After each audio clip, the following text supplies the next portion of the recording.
नमस्कार दोस्तों, आप सभी का बहुत बहुत स्वागत है उमंग जिंदगी में। तो चलिए सुनते हैं इस पौराणिक कथा में कि बाल कृष्ण ने पूतना सहित इन 5 राक्षसों का वध क्यों किया था। देवकी और वासुदेव के विवाह के समय आकाशवाणी हुई थी कि देवकी के गर्भ से जन्म लेने वाली 8वीं संतान कंस का वध करेगी। इसके बाद कंस ने देवकी और वासुदेव को मथुरा के कारागृह में बंद कर दिया था। कारागृह में कंस ने देवकी और वासुदेव के 7 संतानों का वध कर दिया। 8वीं संतान के रूप में श्री कृष्ण का जन्म हुआ और भगवान की माया से वासुदेव ने बाल गोपाल को यशोदा के घर पहुंचा दिया। कुछ समय बाद ही कंस को मालूम हो गया कि देवकी की 8वीं संतान का जन्म हो चुका है और वह गोकुल में है। इसके बाद कंस ने कई राक्षसों को बालक कृष्ण को मारने के लिए भेजा, लेकिन कान्हा ने उन सभी राक्षसों का वध कर दिया।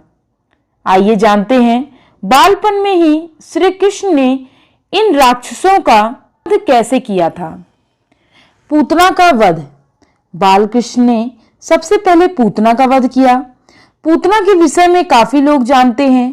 वह कंस द्वारा भेजी गई एक राक्षसी थी और श्री कृष्ण को स्तनपान के जरिए विष देकर मार देना चाहती थी।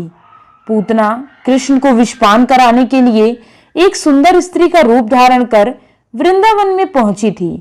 मौका पाकर पूतना ने बाल कृष्ण को उठा लिया और स्तनपान कराने लगी। श्री कृष्ण ने स्तनपान करते करते ही पूतना का वध कर दिया। इसी प्रकार तृणावत का वध। जब कंस को यह मालूम हुआ कि पूतना का वध हो गया है, तो उसने श्री कृष्ण को मारने के लिए तृणावत नामक राक्षस को भेजा। तृणावत बवंडर का रूप धारण करके बड़े बड़े पेड़ों को भी उखाड़ सकता था। तृणावत बवंडर बनकर गया और उसने बाल कृष्ण को भी अपने साथ उड़ा लिया। इसके बाद श्री कृष्ण ने अपना भार बहुत बढ़ा लिया, जिसे तृणावत भी संभाल नहीं पाया। जब बवंडर शांत हुआ तो बाल कृष्ण ने राक्षस का गला पकड़कर उसका वध कर दिया। इसी प्रकार वत्सासुर का वध। वत्सासुर एक बछड़े का रूप धारण करके श्री कृष्ण की गायों के साथ मिल गया। कान्हा उस समय गायों को चरा रहे थे। बाल कृष्ण ने उस बछड़े के रूप में दैत्य को पहचान लिया और उसकी पूंछ पकड़कर घुमाया और एक वृक्ष पर पटक दिया। यही उस दैत्य का वध हो गया। इसी प्रकार वकासुर का वध। वत्सासुर के बाद कंस ने वकासुर को भेजा। वकासुर एक बगुले का रूप धारण करके श्री कृष्ण को मारने के लिए पहुंचा था। उस समय कान्हा और सभी बालक खेल रहे थे। तब बगुले ने कृष्ण को निगल लिया और कुछ ही देर के बाद कान्हा ने उस बगले को चीरकर उसका वध कर दिया था। इसी प्रकार अधासुर का वध। बकासुर के वध के बाद कंस ने कान्हा को मारने के लिए अधासुर को भेजा। अधासुर ने कृष्ण को मारने के लिए विशाल अजगर का रूप धारण किया और अपना मुंह खोलकर रास्ते में ऐसे बैठ गया जैसे कोई गुफा हो। उसी समय श्री कृष्ण और सभी बालक खेलते हुए गुफा में चले गए। मौका पाकर अधासुर ने अपना मुंह बंद कर लिया।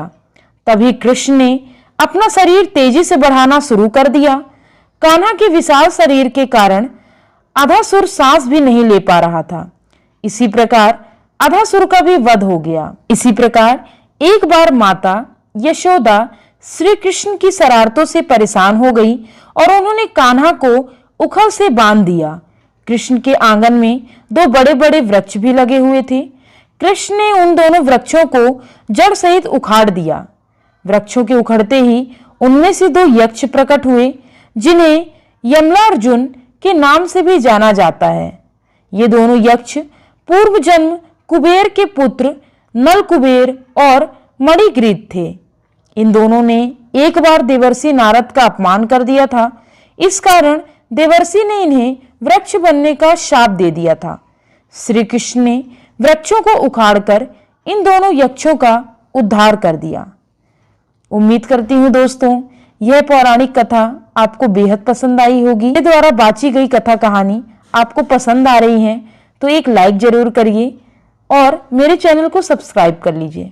मिलती हूँ अगली कहानी में, तब तक के लिए जय हिंद, वंदे मातरम।